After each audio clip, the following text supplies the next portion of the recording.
La culture, élément essentiel pour identifier un peuple. En l'occurrence, nous parlons depuis de nombreux épisodes du peuple grec, et il nous faut pencher sur leur culture. Tout semble commencer avec Homère, dont les poèmes sont aux origines de l'identité grecque. Il y a dans ses textes, et notamment dans l'Iliade, malgré ce que peuvent dire les critiques du XIXe siècle, ne voyant dans ses poèmes que des légendes, vraisemblablement, bel et bien une matière historique qui témoigne des origines de la civilisation grecque.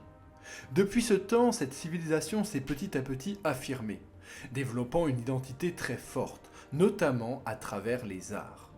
Aujourd'hui, il nous faut tenter de jeter un coup d'œil à tout ça, et commençons par l'un des plus célèbres de l'époque, le théâtre. Le théâtre est l'art le plus populaire de la Grèce antique. La première chose à noter est son caractère intimement lié à la religion. Au-delà du divertissement, c'est une célébration religieuse en l'honneur de Dionysos, et une pièce est toujours présidée par le prêtre de Dionysos. Deuxième point important, le théâtre réunit tous les habitants, quelle que soit leur origine et leur richesse. Pour permettre aux plus pauvres d'aller au théâtre, la cité leur verse une indemnité spéciale, le théorikon. Pourquoi cet élan de générosité dans une société où pourtant les castes sont très remarquées, vous allez me dire? C'est une forme de culture publique que la cité pense devoir à ses habitants. Le théâtre a vraiment une place à part. Témoin de l'importance de cet art, le nombre de lieux lui étant dédié. On n'en dénombre pas moins de 15 rien que dans la région de l'Attique. Le théâtre de Dionysos à Athènes est l'un des plus célèbres, mais surtout, sûrement l'un des premiers de cette importance construit. Il peut accueillir plus de 20 000 personnes, un quart du Stade de France quand même, et il servira de modèle à tous les autres édifices du genre. En termes de construction, on retrouve assez souvent une immense façade qui fait face au gradin. Elle est percée de 3 portes, d'où arrivent les acteurs. La porte centrale est réservée au personnage principal. Celui qui vient de la ville emprunte la porte de droite, et celui qui vient de la campagne, la porte de gauche. Derrière cette façade, des machineries permettent d'ajouter des décors mobiles impressionnants, ou même de représenter l'intervention des dieux. Le public grec est loin d'être discipliné. Cris, sifflements et parfois disputes sont gérés par un service d'ordre, armé de grands bâtons, faisant respecter le silence et le respect des acteurs. Ces derniers sont exclusivement des hommes, qui se travestissent donc pour les rôles féminins. Ils sont juchés sur des souliers à semelles compensées, portent un énorme masque surmonté de lonkos, une perruque, qui leur sert de porte-voix et cache leur visage. Attention cependant, pas de costume. Ils portent tous la même robe, mais des bandes de couleurs désignent qui ils jouent, roi, reine, serviteur et ainsi de suite. Seul personnage portant un costume, les dieux. C'est alors un signe distinctif qui est représenté. Ces costumes très lourds ne permettent pas de jeu de scène très complexe. Et dans une comédie, les acteurs peuvent également avoir leur poitrine et leur ventre rembourrés de manière grotesque. Petite spécialité propre à la comédie, le parabasis. Au milieu de la pièce, l'action s'interrompt. Et un des choreutes se retourne vers le public pour se livrer à une critique sans retenue de l'actualité politique et des dirigeants de la ville. Cette partie, que l'on pourrait presque comparer à une chronique ou à un one-man show politique, est particulièrement appréciée des spectateurs. Vous connaissez peut-être quelques grands noms du théâtre. Échille, dont la tragédie perse est la pièce la plus ancienne conservée et encore jouée aujourd'hui. Nous pouvons aussi citer Sophocle, Euripide ou encore Aristophane, auteurs de la plus ancienne comédie conservée, les Arcaniens. Leurs œuvres, bien qu'elles sont à prendre avec beaucoup de recul, sont des sources prodigieusement utiles pour saisir l'essence de la vie de la Grèce antique. Vous le voyez, ce n'est pas pour rien que l'art du théâtre accompagne indéniablement l'image populaire de la Grèce antique. Pour une fois qu'une image populaire est à peu près réelle, on va pas se plaindre. Et pour finir, et faire d'ailleurs une transition parfaite avec la suite, nous pouvons affirmer que le théâtre est lié d'assez près avec l'art du chant. Chaque pièce, tragédie ou comédie, a des parties parlées mais d'autres chantées, accompagnées alors par des chœurs. Le théâtre lui-même d'ailleurs trouve son origine dans le dithyrambe, un poème chanté par un chœur. Continuons notre voyage des arts grecs avec le chant, et ce qui en découle, la musique. Les vases, les récits, les sculptures, tout nous laisse penser que les Grecs portaient en très haute estime la musique, qu'elle était omniprésente dans les cités. La musique est écoutée avec une passion que même aujourd'hui on a du mal à concevoir. Elle est présente à chaque moment de la vie, de la naissance à la mort, chez les esclaves comme chez les hommes libres, chez les femmes et les enfants. Bref, pour tout le monde, elle serait un don des dieux transmis aux hommes, par des musiciens mythiques au pouvoir surnaturel. Malheureusement, très peu de partitions ont survécu, et beaucoup d'instruments d'époque nous sont encore aujourd'hui inconnus. Des dizaines de noms nous sont tout de même parvenus, depuis la flûte en roseau, la plus rudimentaire du berger, jusqu'aux cithares dotés de mécanismes extraordinairement complexes, en passant par la lyre, la plus répandue, construite à partir d'une carapace de tortue de montagne et d'une membrane en peau de bœuf. Vous connaissez aussi peut-être la flûte de Pan, ou le fameux aulos, une flûte à double tube utilisée lors des cérémonies, à la guerre ou lors des représentations. Les instruments sont très divers et on retrouve même quelques instruments à percussion, comme les krotalas, sortes de castagnettes en coquillage bois ou métal, des cymbales, les kumbala et autres tambourins. Aux côtés de la musique, le chant a aussi sa place de choix. Artisans, paysans, femmes au foyer, esclaves, tout le monde chante ou au moins fredonne en travaillant. Même sur les navires de guerre, un aolète donne la cadence aux rameurs. Les Grecs ont un goût très prononcé pour les concerts et récitals. Les plus riches font venir des musiciens professionnels renommés pour l'occasion.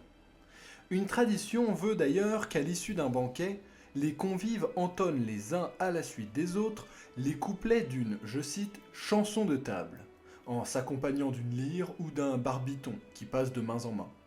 Preuve que tout le monde sait jouer d'un instrument, se montrer incapable d'accorder les 7 cordes de l'instrument exposait à la risée générale, nous dit Aristophane. Au-delà du pur plaisir, la chanson et la musique jouent un rôle éminemment social et religieux dans cette société grecque.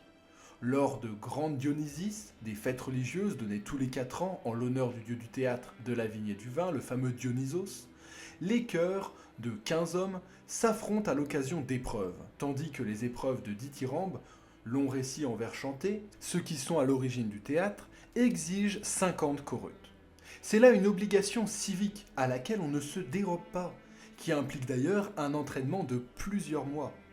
Tout citoyen en devenir suivait une formation de 3 ans, juste après avoir appris à lire et écrire, pour apprendre à jouer d'un instrument et savoir chanter les œuvres du répertoire commun. Devenir musicien professionnel était par la suite très bien vu, et la renommée ou les victoires de concours du milieu ramenaient une immense gloire sur la famille du musicien. Enfin, nous pouvons évoquer la danse, considérée elle aussi comme l'un des arts les plus élevés, en raison de son origine divine. L'amélia est lente, grave. C'est une danse sacrée retraçant les actions des dieux. La cycnis est-elle vive et légère. La cordax, complètement différente, est-elle une danse grotesque, pratiquée dans les banquets. Oui, en général, à danser en étant bien amoché. Sparte est même connue pour ses danses acrobatiques. La danse la plus spectaculaire est la pyrrhique, inspirée, selon Platon, des mouvements que l'on fait au combat pour éviter tous les coups portés de près ou de loin. C'est une danse de groupe, effectuée par des jeunes hommes nus portant l'oplon, le bouclier de l'hoplite. Musique, chant, danse, encore des arts omniprésents dans la vie quotidienne du grec. Et nous pouvons désormais parler des arts moins populaires ou peut-être plus élitistes, mais loin d'être pour autant moins importants dans l'image encore vivante du peuple grec. La peinture. Voilà encore un autre art qui s'épanouit en Grèce et tout particulièrement à Athènes. Les peintres sont incités à produire par la cité et même parfois financés. Cet effort consenti par la cité est réfléchi, évidemment. Les peintres, à travers leurs travaux, jouent un rôle social et éducatif en exaltant les héros et les dieux. On observe encore aujourd'hui avec grand intérêt à quel point la perspective, les expressions du visage, les proportions, la gestion des ombres et paysages connaissent des progrès immenses à travers la Grèce grâce à cette émulsion artistique. Chaque génération cherche à perfectionner l'art de ses ancêtres, dans une volonté de progression continue. L'artiste travaille seul ou dirige un atelier dans lequel il peut initier à son art quelques élèves. Ils choisissent alors des modèles vivants parmi les jeunes gens de la cité pour s'entraîner. La fragilité des peintures les ont malheureusement empêchés pour beaucoup de traverser les siècles. C'est surtout à travers les vases de terre cuite, retrouvés eux en très grande quantité, que l'on peut juger de la maîtrise des peintres. Les artisans potiers travaillent dans un faubourg auquel ils donnent le nom du fameux céramique, et ils collaborent quasiment toujours avec des peintres pour magnifier leurs pièces. Mais il n'y a pas seulement les potiers qui font systématiquement appel aux peintres, il y a aussi les sculpteurs. Depuis très longtemps s'écrit le mythe, encore tenace aujourd'hui jusque dans les représentations des manuels scolaires que vous avez sûrement eus, d'une construction et d'un statuaire grec blanc immaculé. Et pourtant, on sait depuis longtemps que temples et statues portaient 1000 couleurs, quand ce n'est pas la feuille d'or réservée aux dieux. L'image du blanc, symbole de pureté, nous vient de l'Antiquité romaine, qui voit la couleur comme symbole de l'extravagance. Rome voulant définitivement séparer les arts de la peinture et de la sculpture. La suite de l'histoire affirme, pour des raisons différentes selon les époques, je ne vais pas rentrer dans le détail, cette blancheur immaculée. Le discours sur la Grèce blanche se radicalise, non sans une forte dose de racisme, vous l'imaginez, contre l'avis grandissant de l'archéologie, mettant en évidence le caractère entièrement coloré des constructions et sculptures. En réalité, bien loin de l'austérité qu'on a voulu longtemps lui concéder, l'art grec de la construction et surtout de la sculpture est bariolé. Rose bonbon, bleu vif et vert pomme sont d'ailleurs particulièrement tendance. Parfait. C'est non sans difficulté que je vous ai offert ce tour d'horizon du paysage artistique grec, que j'espère à la fois concis, je n'ai pas envie de vous endormir, mais aussi révélateur. Avant de nous quitter, j'aimerais que l'on s'attarde sur un dernier phénomène, qui est à mi-chemin entre l'art et la science, j'ai envie de dire. Celui sans qui je ne ferais pas mes vidéos, celui de l'histoire, qui connaît lui aussi ses premières lettres d'or en Grèce. Comment parler d'histoire grecque sans parler d'Hérodote, le père de l'histoire, comme l'appelait Cicéron? Et il n'a pas fini de faire parler de lui. Aujourd'hui encore, on le tient soit pour le premier historien, soit pour un grotesque menteur. Au 5e siècle avant Jésus-Christ, Hérodote, attentif au public athénien, se fixe comme objectif de perpétuer la gloire, le kléos, des Grecs et des barbares qui ont combattu au cours des guerres médiques, que nous avons déjà vues sur la chaîne. Le titre de l'œuvre d'Hérodote, Historiae, signifie enquête. C'est le bilan de ce qu'il a vu et entendu. Hérodote annonce son objectif dès les premières phrases de l'ouvrage. Relater les œuvres faites tant des Grecs que des barbares, notamment des Perses, afin que la mémoire ne s'en perde pas. Pour cette vision voulant parler autant des Grecs que des barbares, on le traitera de, je cite, amis des barbares. Alors même qu'aujourd'hui, on estime qu'il exagère grandement leurs effectifs, par exemple, pour valoriser les Grecs. Mais à l'époque, le simple fait de considérer les barbares dignes d'intérêt pour une enquête, au même titre que le peuple grec, pouvait déjà faire grincer des dents. Quoi qu'il en soit, même s'il faut prendre ses écrits avec des pincettes, on estime par exemple que son souci de placer Athènes au centre des guerres médiques reflète la propagande athénienne justifiant l'impérialisme ultérieur de la cité. Eh bien, ces écrits représentent une mine quand même d'informations historiques et ethnographiques.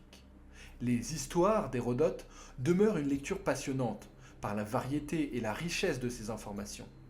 Son goût du concret, la place primordiale qu'il accorde aux hommes et aux réalités plutôt qu'aux mythes, ses efforts pour comprendre les raisons de l'action. On retrouve à sa suite Thucydide, qui concentre lui son attention sur des faits politiques et militaires, et qui entreprend le récit de la guerre du Péloponnèse, œuvre inachevée reprise par Xénophon. Ce dernier va également nous raconter l'incroyable histoire de l'Anabase. Ces deux auteurs vont beaucoup revenir dans quelques temps sur la chaîne, quand nous allons nous embarquer ensemble dans la grosse série narrative du conflit qui a déchiré la Grèce et ses grandes puissances, Sparte et Athènes. Oh, je vous le dis, j'ai très hâte de faire cette série. Bon, on le voit, les Grecs sont amoureux de la beauté, vue comme un auxiliaire indispensable du culte rendu aux dieux et de la splendeur des villes. Même les objets de la vie courante sont quasiment systématiquement décorés, même les plus modestes. L'espace public regorge de peintures et sculptures. Tous les bâtiments publics sont enduits au ton vif. On chante, on joue de la musique et on danse quasiment toute l'année. Bref, le paysage artistique grec est particulièrement riche. Athènes se place comme l'épicentre de cette richesse artistique et culturelle. Mais toutes ces techniques et idées voyagent. Elles se diffusent à travers le monde grec, à l'image des personnes et des ressources. Est-ce qu'il ne serait pas temps pour nous, à l'approche du crépuscule de cette série, de parler de ces mouvements? Le prochain épisode portera sur le voyage, sur les ressources et sur le commerce. Je vous remercie de votre attention, n'hésitez pas à me dire ce que vous pensez de cette série, alors que l'on approche des derniers épisodes, qui seront, je vous préviens, sûrement un petit peu plus gros que les premiers. On est plutôt sur du 20 minutes que du 10 minutes. D'ici là, je vous dis à bientôt sur la chaîne, et que l'histoire soit avec vous.